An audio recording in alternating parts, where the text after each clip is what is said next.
Un saludo cordial para todos. El día de hoy vamos a revisar los aspectos neurobiológicos relacionados con las emociones. Les habla Hernán Darío Delgado Rico, soy su profesor para este tema y espero que al final de la charla, que tiene 4 capítulos, ustedes tengan una visión amplia acerca de este tema, con el cual pues próximamente vamos a tener un taller de profundización. En primera instancia, tratemos de definir lo que son las emociones. Hay que partir del hecho de que las emociones son unos fenómenos o unos eventos complejos.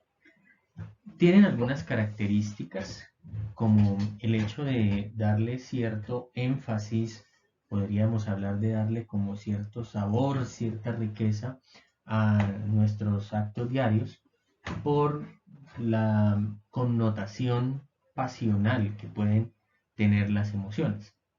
Aparte de eso, pues cambian la manera como reaccionamos.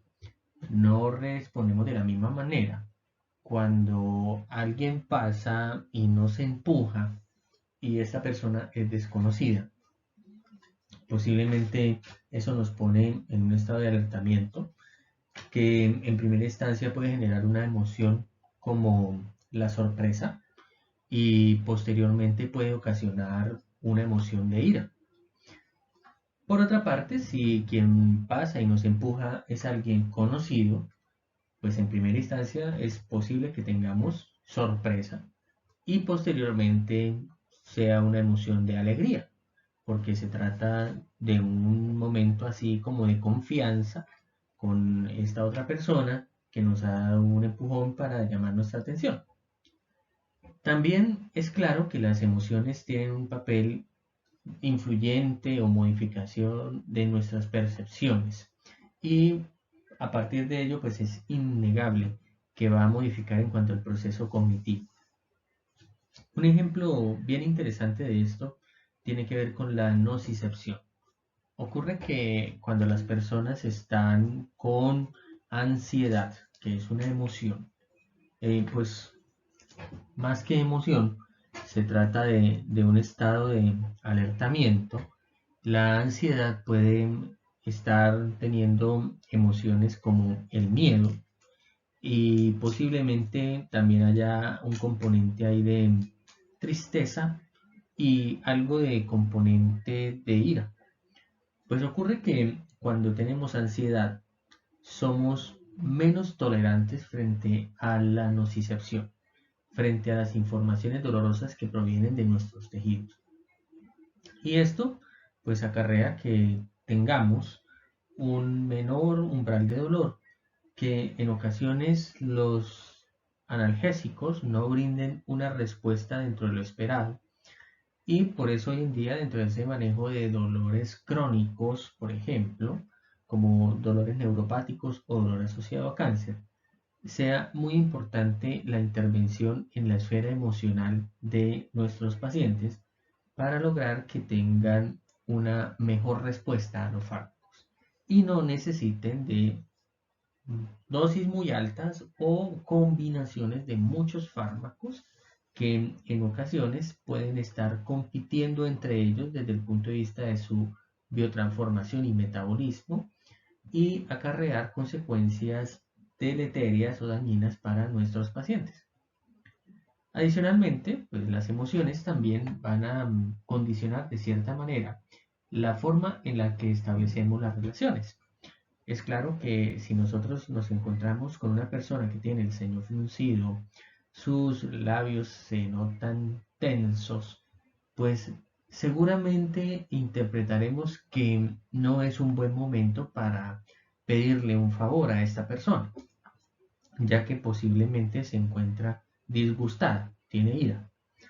En cambio, si nos encontramos con una persona con una mirada, sus ojos, digamos que ampliamente abiertos, y además de eso nos está mostrando una sonrisa, pues nos sentimos con mayor facilidad de pedirle un favor a esta persona. Hoy en día se conoce que las emociones tienen un componente cortical bastante significativo y por lo menos así ocurre en el ser humano. Resulta que la corteza prefrontal tiene unas conexiones bastante significativas hacia lo que son estructuras del sistema límbico y ejerce un rol inhibitorio bastante acentuado. Esto es lo que permite que podamos gobernar sobre nuestras emociones para adquirir conductas que son socialmente mucho más aceptadas. Dentro de los diferentes contextos, pues uno quizás desearía gritar en frente de una noticia que para uno es buena, ¿sí? Pero si estamos en un lugar, por ejemplo, un banco, pues ahí no se puede gritar, porque si uno se empieza a gritar, pues entonces van a decir a esta persona qué es lo que le pasa y seguramente que eh, va a llegar el vigilante a preguntarle qué es lo que pasa y que por favor se ubique en otra región de la oficina porque está generando una distracción para, digamos, ciertos procesos que allí se llevan. Pero si estamos en un parque, pues seguramente nos vamos a sentir en capacidad y en confianza de gritar y de saltar. Entonces el contexto es algo muy importante y eso viene dado por nuestra corteza prefrontal. Hace un tiempo considerable se encontró que romper esas conexiones que había desde la corteza prefrontal hacia el sistema límbico fue en un procedimiento conocido como la lobotomía frontal. Este fue un procedimiento hecho inicialmente por unos investigadores de apellido Fortune y Carlyle, más o menos por allá por la mitad de los 1930. Y resulta que ellos encontraron que eso ocasionaba en los chimpancés un efecto tranquilizador y que se les podía incluso molestar, fustigar a estos chimpancés que les habían hecho la lobotomía. Y ellos pues no respondían agrediendo en ninguna situación. Entonces, un neuropsiquiatra portugués, Egas Moniz, él tuvo conocimiento de esto y consideró que sería algo útil para aplicarlo en los pacientes y efectivamente empezaron a hacer lobotomía frontal. Esto pues evidentemente luego se abandonó porque muchos de los pacientes que fueron sometidos a las lobotomías prefrontales eh, tenían una serie de respuestas, sobre todo en el mediano y largo plazo, que no eran las más favorables. ¿Y cuáles eran? Pues una pérdida de inhibición de su conducta.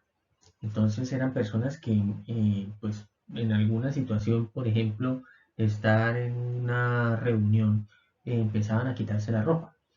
Y no era con las personas de la familia esta reunión, sino pues con personas desconocidas o de pronto estaban en una cena y comían de una manera desaforada, se embadurnaban la mano, la cara con la comida, bueno, un montón de cosas completamente bizarras, extrañísimas, que iba deteriorando a la larga a esos pacientes y sobre todo en la parte de su interacción social. O también conductas de falta de inhibición y control a la hora de agredir. Infortunadamente, un cirujano muy famoso por hacer estas eh, lobotomías prefrontales falleció a manos de uno de sus pacientes, quien le dio unos balazos en el abdomen porque consideraba que después de que le habían hecho la cirugía, su vida se había arruinado. Y realmente pues así fue, porque esta persona pues, había perdido su familia, había perdido su trabajo, había quedado completamente aislada porque ni siquiera sus amigos ya le toleraban y se aguantaban su conducta.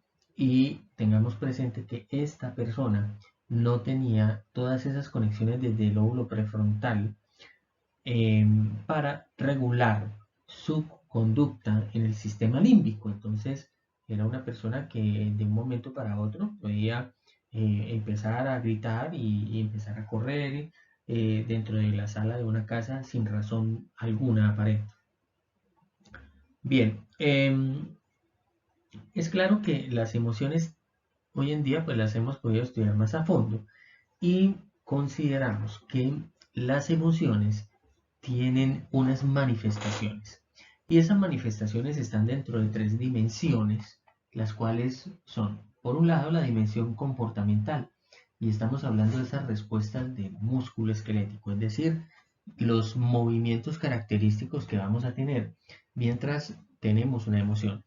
Y en el caso del ser humano, aquí es muy importante la expresión facial. Las expresiones faciales de la emoción nos permiten transmitir a las otras personas muy fidedignamente cuál es la emoción que tenemos. Y hoy en día, pues incluso se ha llegado a estudiar al nivel de las microexpresiones faciales de emoción para corroborar si una emoción es auténtica o si está siendo simulada. Otro componente es el componente introspectivo de la emoción. Eso tiene mucho que ver con la percepción de esa emoción. Es decir, que experimentamos una emoción y la reconocemos como tal dentro de un proceso de pensamiento. Nos sentimos tristes, alegres, con miedo, sorprendidos, etc. Entonces identificamos cuál es la emoción dentro de un proceso de pensamiento. Ese es el componente introspectivo. Y una tercera dimensión, que tiene que ver con las respuestas de tipo autonómico y endocrino. Es claro que las emociones desatan en nuestro sistema nervioso autónomo unas huellas o unas manifestaciones muy particulares, digamos que la taquicardia, la elevación de la presión arterial y la piloerección pueden ser fenómenos asociados a emociones como la ira, la sorpresa o incluso la alegría. Esto pues depende del grado de alertamiento o activación emocional que tiene la persona.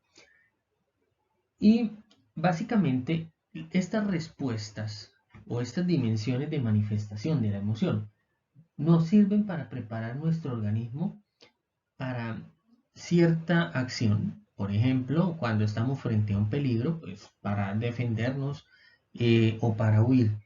Y en otros casos también para manifestar esa emoción al ambiente que nos rodea. Y en esto pues cobra un rol muy importante lo que tiene que ver con el reconocimiento de las emociones en los otros. Algo en lo que una estructura del cerebro, la amígdala cerebral, juega un rol muy importante. Entonces, ya para redondear esas definiciones de la emoción, podríamos decir que es una experiencia psicológica con un fuerte contenido afectivo que va acompañada de una serie de manifestaciones orgánicas complejas como las del sistema autonómico, endocrino, el sistema musculoesquelético y los procesos que ocurren a nivel de la percepción en la corteza cerebral y estructuras subcorticales como por ejemplo el hipocampo, en donde podemos almacenar recuerdos de nuestras emociones. Y las emociones pues son funcionales, ya que nos ayudan a establecer relaciones con el ambiente que nos rodea, con otros individuos de nuestra misma especie o de otras, y también determinan la forma como reaccionamos frente a una situación.